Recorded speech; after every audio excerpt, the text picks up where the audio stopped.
Hello everyone, welcome back to our course. In this section, we'll talk about 4 theoretical perspectives of modern linguistics on translation: stylistic perspective, pragmatic perspective, systematic functional linguistics perspective, and cognitive linguistics perspective. The first one is stylistic perspective. Generally, style mainly refers to different language varieties. Language varieties change due to changes in the communicative environment and communicative objects. For example, English used in the field of business has been converted to business English for business people. In the field of science and technology, there is EST, English for Science and Technology. And in the field of law, there is legal English for legal professionals. Languages in different fields have their own unique styles and characteristics, which are mainly reflected in phonetics, vocabulary, sentence patterns, and texts. The translation should reflect the stylistic characteristics of the source language. For example, it is not appropriate to translate the original text with rigorous wording into an over-exaggerating style. Let's use the translation of advertising slogans as an example.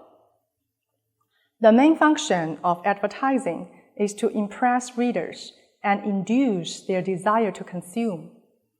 The same is true for advertising translation, which emphasizes the effect of the translation, not only providing clear and easy to understand product information, but also having the appeal of the original text, so that the readers will have a good impression on the products being advertised. Please look at the following examples. The first one, original text is "Good to the last job." The translation is "滴滴香浓，意犹未尽." And in the second example, the original text is "Fresh up with 7-Up." Translation is "君饮七喜，洗脑提神." The above translations not only accurately keep the meaning of the original text, but also retain their advertising effects, thus will attract the customers to buy the products. The second perspective is pragmatic perspective.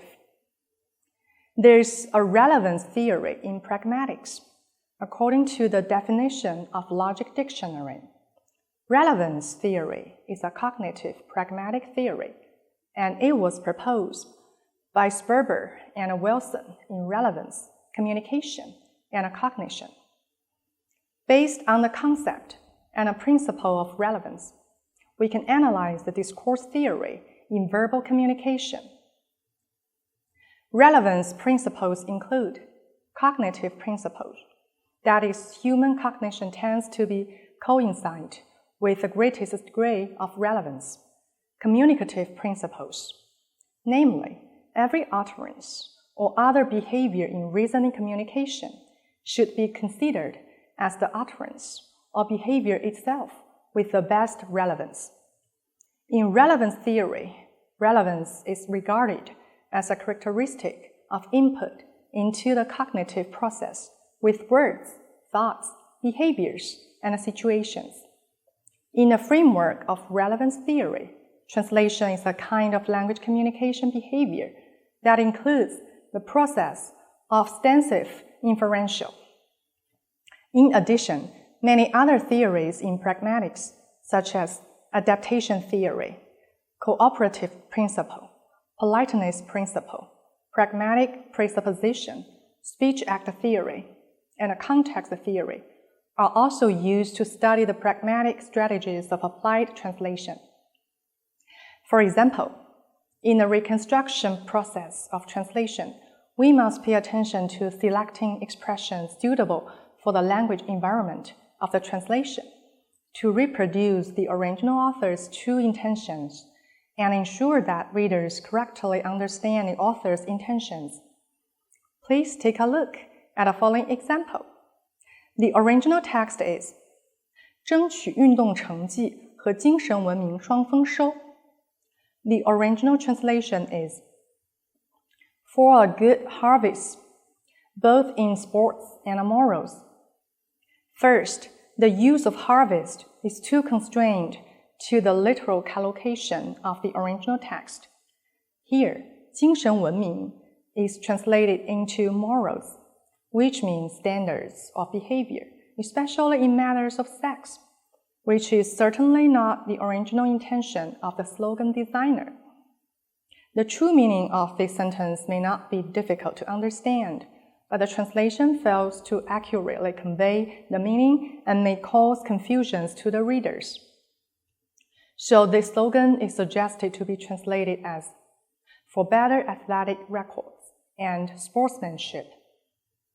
Okay, let's turn to the third one, systematic functional linguistic perspective. From the perspective of systematic functional linguistics, Professor Hu Zhuanglin believes that translation must equivalently convert the original text and retain its conceptual, interpersonal, and textual meanings. Translation seeks that the texts of two languages have the same meaning and the same function in the same situational contexts. The equivalence of translation cannot be based on only one meaning, but also the texts of the two languages must be used to express the speech. The attitude, motivation, judgment, role, and other interpersonal meanings of the readers are equivalent in terms of discourse meanings, such as expression media, channels, and rhetoric. The following example takes the tone of interpersonal function as an example to illustrate the application of systematic functional linguistics in applied translation. The tone is the main component of interpersonal meaning, especially when analyzing the dialogue. The analysis of the tone can better reveal the interpersonal relationship between the dialogue participants. The interrogative tone usually ends with words such as ne, la, ma, ba, a, ya, na. Take the subtitles from Titanic as an example. The original text is, Ruth, how is it you have the means to travel, Mr. Dawson? The translation is, 唐逊先生，你的旅游的钱是怎么来的呢? In this translation, ne is added to indicate the interrogative tone. In film and television translation, when translating lines from English to Chinese, the statement tone is generally unmarked, so there's no need to add modal particles, but sometimes endings such as l, de are also used. Take the subtitles from Roman Holiday as an example.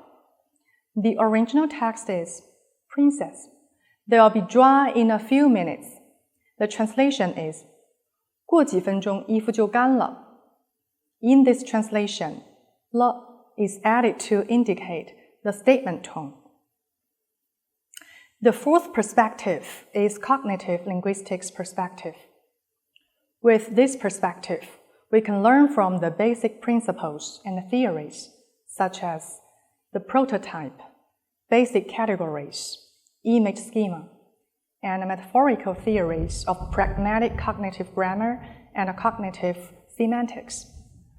We can study metaphor translation, word generation background, and semantics in applied translation. This perspective can also help us to investigate the foundation of concept formation, the cognitive process, and its rules, the study of cognitive models and translation rules, of special sentence structures in applied translation.